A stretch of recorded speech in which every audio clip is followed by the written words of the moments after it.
Hello everyone. तो आज हम लोग स्टार्ट करने जा रहे हैं from the seasons. So now what is a season? It is a period of the year with characteristic distinguished climatic conditions. मतलब ये साल का एक ऐसा टाइम पीरियड है जिसमें कुछ स्पेसिफिक क्लाइमेटिक कंडीशंस होती हैं। ओके, सो इंडिया में हम लोगों के पास 4 सीजन्स हैं: summer, autumn, winter and spring season. So broadly ये 4 सीजन्स हम लोगों के पास इंडिया में हैं। Okay, now what are the factors that causes seasons? So किन कारणों की वजह से अलग अलग सीजन्स हमें देखने को मिलते हैं? तो number 1 is revolution of the earth. So revolution of the earth around the sun with a tilted axis of rotation where the angle of inclination of axis of earth always remains constant. मतलब हम लोगों ने जैसे पढ़ा था कि अर्थ का axis ऐसे टिल्टेड है, तो ये हर टाइम पे ऐसे टिल्टेड ही रहेगा। So if it is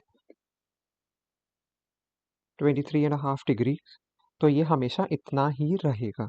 okay, so that means that is what is known as the angle of inclination of axis of earth always remains constant. So tilted है axis, वो constant ही रहेगा और अर्थ सन के around revolve भी करेगी। सो इन सभी factors की वजह से there is variation in intensity of sunlight, ये एक बहुत इंपॉर्टेंट पॉइंट है, एंड उसकी वजह से लेंथ ऑफ द डे पे भी फर्क पड़ता है। सो because of these two factors, variation in intensity of sunlight and length of the day, हम लोग डिफरेंट डिफरेंट सीजन्स को एक्सपीरियंस कर सकते हैं। सो यहाँ पे हमने लिखा है कि with increase intensity of sunlight plus longer duration of the day, मतलब सनलाइट की जो इंटेंसिटी है वो ज़्यादा है, प्लस दिन भी लंबे हैं। तो इन दोनों फैक्टर्स को कंबाइन करके हम लोगों के पास क्या आता है? समर्स। हमें पता है कि समर्स में सनलाइट बहुत ज़्यादा होती है और उसकी जो इंटेंसिटी है वो ज़्यादा है, प्लस जो दिन है, length of the day, that is also longer. So गर्मियों में दिन लंबे होते हैं। वाइल कन्वर्सली क्या है कि अगर सनलाइट की इंटेंसिटी जो है वो कम है और साथ में दिन भी छोटे हैं, तो there will be winters. So reduced intensity of the sunlight plus there are shorter duration of the days, so the combined factors will cause winters in a particular hemisphere of the earth. Okay, और एक चीज आपको याद रखनी है, when there is summer in northern hemisphere, तो there will be winters in southern hemisphere. और इसका कन्वर्सली भी है, जब नॉर्दर्न हेमिस्फेयर में देयर इज समर, तो साउदर्न में विंटर, जब नॉर्दर्न में विंटर, तो साउदर्न में समर। ठीक है, now now we will study the change of seasons through this diagram. Okay, now हम लोग स्टार्ट करते हैं फ्रॉम सपोज समर में। ठीक है, तो समर्स में क्या होता है कि जो सन की रेस हैं, उससे पहले हम लोग एक पर्टिकुलर पैटर्न है वो जान लेते हैं कि बिटवीन द ट्रॉपिक ऑफ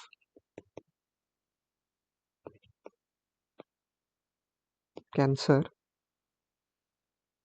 ये आ गई इक्वेटर 0 डिग्रीज पे, और उसके बाद आ गया नीचे ट्रॉपिक ऑफ कैप्रिकॉर्न। ठीक है, तो सन की एपरेंट मूवमेंट जो होती है वो इन 3 लाइंस के बीच में ही होगी। मतलब अगर सन इक्वेटर पे है, तो पहले सन ऊपर ऊपर को मूव करेगा, सन की एपरेंट मूवमेंट जो हमें दिखेगी वो ऊपर को होगी, ऐसे ऊपर जाएगा। कहाँ तक जाएगा? Maximum towards the tropic of Cancer तक। ठीक है, उससे ऊपर नहीं जाएगा। तो ट्रॉपिक ऑफ कैंसर तक जब पहुंच जाएगा, तो अगेन सन की मूवमेंट नीचे को होगी, नीचे नीचे, फिर इक्वेटर पे आ जाएगा। अब इक्वेटर से भी नीचे जाएगा, नीचे जाता जाएगा, नीचे जाता जाएगा, कहाँ तक जाएगा? Till Tropic of Capricorn. इसके बाद अगेन यहाँ पे पहुंच के ये फिर से ऊपर को आना शुरू करेगा। तो ऐसे ये साइक्लिकल मूवमेंट होगी, जिसकी वजह से हमें चेंज ऑफ सीजन्स दिखेगा। ओके, सो सन की जो अपरेंट पोजीशन है इन लाइंस के बीच में ही रहेगी, between the tropic of Cancer and Tropic of Capricorn, इनके बीच में ही सन ऊपर नीचे मूव करेगा। सो ओवरहेड सन हमें इन दो लाइंस के बीच बीच में ही दिखेगा। ऐसी प्लेसेस जो इन दोनों लाइंस के बीच में है, सिर्फ वहां पे ओवरहेड सन मतलब बिल्कुल सर के ऊपर सन होगा। इसके ऊपर जो पोजीशंस हैं, प्लेसेस हैं, और इसके नीचे जो प्लेसेस हैं वहां पे कभी ओवरहेड सन नहीं होगा, बिकॉज सन की मूवमेंट उससे ऊपर नहीं जाएगी इन लाइंस के ऊपर। ओके, नाउ इसको हमने डिवाइड किया है 4 पार्ट्स में। सो जब सन की एपरेंट मूवमेंट ऊपर को हो रही है और सन बिल्कुल ट्रॉपिक ऑफ कैंसर पे है और ट्रॉपिक ऑफ कैप्रिकॉर्न पे है, तो these are known as solstice. Okay, solstice. और जब सन इक्वेटर पे आएगा तो that will be called as equinox.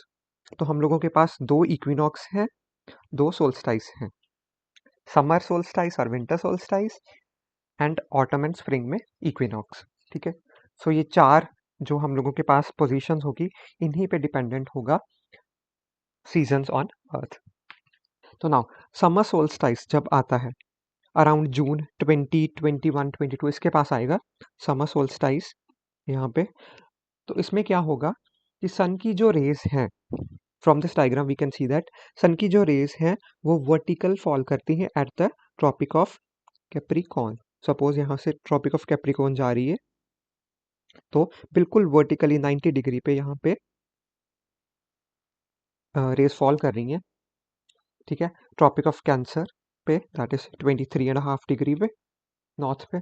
उसके बाद अब सनलाइट वर्टिकली फॉल कर रही है ट्रॉपिक ऑफ कैंसर पे, और साथ में इंटेंसिटी ऑफ द सनलाइट भी यहाँ पे नॉर्दर्न हेमिस्फीयर में इंक्रीज हो जाएगी। So because of these two combined factors, that is length of the day and sunlight की इंटेंसिटी, ये दोनों चीज़ें बढ़ जाएंगी। इसकी वजह से यहाँ नॉर्दर्न हेमिस्फीयर में there will be summers. Okay, and जो लेंथ ऑफ द डे है that will also increase from equator towards the pole. यहाँ पे जैसे हम लोग देख सकते हैं कि ये नॉर्थ पोल में सनलाइट रहेगी ही रहेगी इस पॉइंट में, वाइल सदर्न पोल में अंधेरा ही रहेगा। सो नाउ दिस पॉइंट, इसको हम लोग बोलते हैं जहाँ पे रफली around 6 months, not exactly but रफली अराउंड 6 मंथ्स पे यहाँ पे रोशनी रहेगी, तो that is known as polar day. और जहाँ पे अंधेरा रहेगा अराउंड 6 महीने तक रफली, तो that will be known as polar night. Okay, so polar day and polar night. जब नॉर्दर्न हेमिस्फीयर में देयर आर समर्स, तो पोलर डे होगा आर्कटिक सर्कल में, वाइल पोलर नाइट होगी Antarctic. Now slowly slowly earth move करते हुए यहाँ से यहाँ तक जाएगी। So as it is moving, तो जो सनलाइट की इंटेंसिटी का पैटर्न है और लेंथ ऑफ द डे का पैटर्न है वो भी चेंज होता जाएगा। तो इस टाइम पे from this diagram we can see that around September 21, 22, 23 इसके आसपास क्या होगा कि जो सन की रेस हैं वो वर्टिकली फॉल करेंगी इक्वेटर पे। सपोज यहाँ पे इक्वेटर जा रही है, तो इक्वेटर पे it will be falling vertically. तो उस टाइम पे क्या होगा, length of the day and night will be equal, length of the day and night will be equal. ठीक है, बराबर का दिन बराबर की रात, दोनों की ड्यूरेशन सेम होगी 12-12 घंटे की। Okay, on all the latitudes. So ये आ गया हमें ऑटमनल इक्विनॉक्स। इक्विनॉक्स इसलिए because length of the day and night equal है, so that is known as equinox. और ये ऑटम सीजन यहाँ पे मार्क कर रहे हैं हम लोग सितंबर में, तो ऑटमनल इक्विनॉक्स। ओके, अब इसके बाद अर्थ जो है इस साइड को मूव कर रही है, बिकॉज रेवोल्यूशन तो कंटिन्यूअसली चल ही रही है।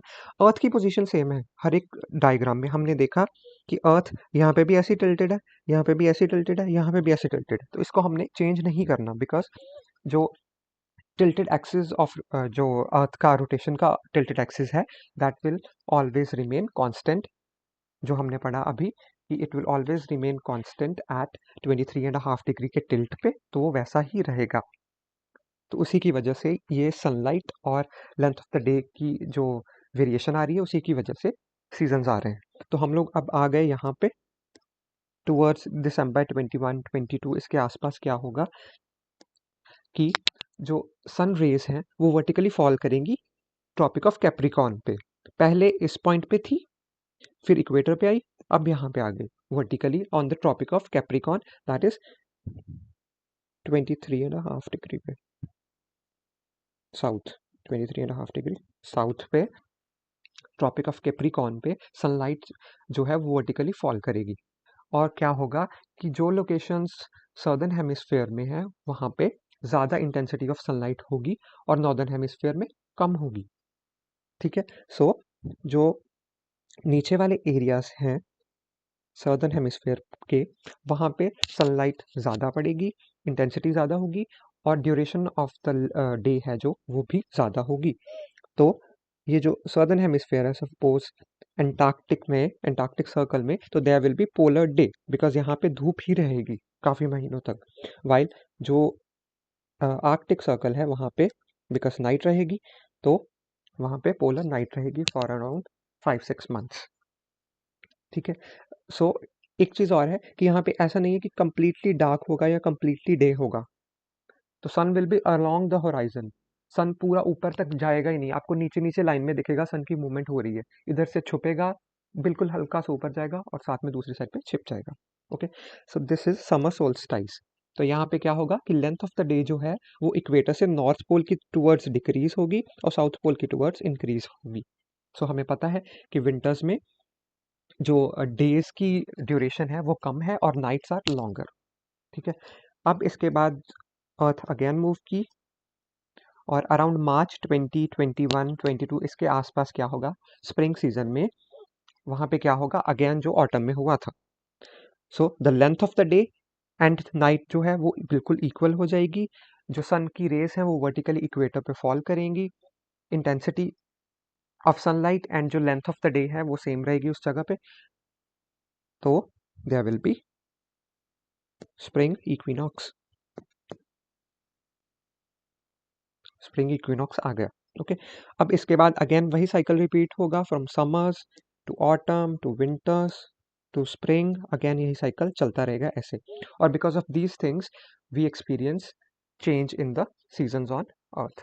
Okay, and if you want to experiment this thing, change of seasons, तो आप लोग क्या कर सकते हो कि एक बॉल जैसा कोई भी ऑब्जेक्ट ले सकते हो, कोई भी ऑब्जेक्ट, उसको आप सेम ही टिल्ट में रखोगे जैसे अर्थ है, और सेंटर में आप लोग कोई लाइट का सोर्स रख सकते हो, टॉर्च रख सकते हो, अपने मोबाइल फ़ोन की टॉर्च ऑन कर सकते हो। तो उसके साथ में आपको उसको ऑन करना है और जो आपने ऑब्जेक्ट लिया है उसको आपको ऐसे ही अर्थ की तरह मूव करते जाना है, प्रोवाइडेड वो सेम टिल्ट में रहे, सेम पोजीशन में रहे ऐसे ही। तो उसके साथ आप देख सकते हो कि कहाँ पे सनलाइट ज़्यादा फॉल कर रही है, कम फॉल कर रही है, तो उससे आप लोग लाइव इसको देख सकते हो एक्सपेरिमेंटेशन के थ्रू। ओके।